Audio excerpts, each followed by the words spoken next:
போகிறது கிராமத்து சமையலில் சிவப்பு அவுள் தேங்காய் பால். அதுக்கு தேவையான பொருள்கள்: சிவப்பு அவுள், ஏலக்காய், கருப்பட்டி, தேங்காய், சுக்கு. ஒரு கப்பு அவுள் எடுத்துக்கிற சிவப்பு அவுள். இதை தண்ணியில் போட்டு அலசிடணும், நல்லா இப்படி கழுவிடணும். இப்போ நல்லா அலசிட்டேன். தண்ணியை ஃபுல்லாக ஒட்டை இருத்துடணும். நல்லா கழுவிட்டேன். இது அப்படியே இருக்கட்டும், ஒரு 5 நிமிஷம் இருக்கட்டும். நான் போய் தேங்காய் அரைச்சிட்டு வரேன். இந்த தேங்காயை அரைச்சிட்டு வரேன் பால் எடுக்கிறதுக்கு. அதுலேயே 4 ஏலக்காய், கொஞ்சம் சுக்கு, இதை நல்லா அரைச்சி பால் எடுத்துகிட்டு வரேன். இந்த தேங்காயை அரைச்சி இந்த மாதிரி நல்லா புழிஞ்சு விட்டு இல்லைங்களா, அந்த பாலை தான் எடுக்கணும், ஊற்றணும். சக்கையை கீழே போட்டுருங்க.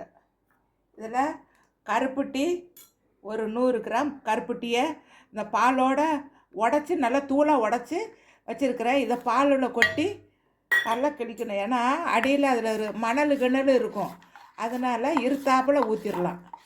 இதை நல்லா இப்படி கரையும்படியாக கிண்டி விட்டுருங்க. கருப்பட்டி நல்லா கரைஞ்சிருச்சு, ஏன்னா அதில் தூசி கீசி இருக்கும், மண்ணு கிண்ணு. அதனால தான் இப்போ இந்த அவுள் நல்லா ஊறிடுச்சு.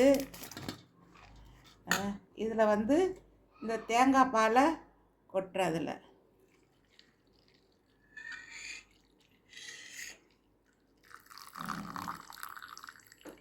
அவ்வளோதான்.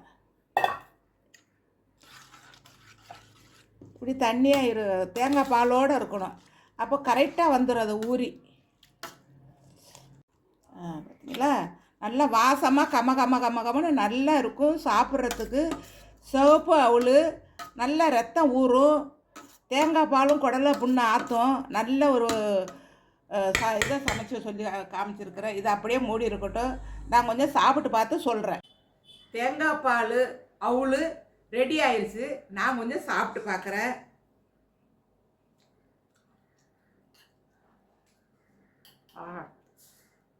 நல்லா சுவையாக இருக்குது.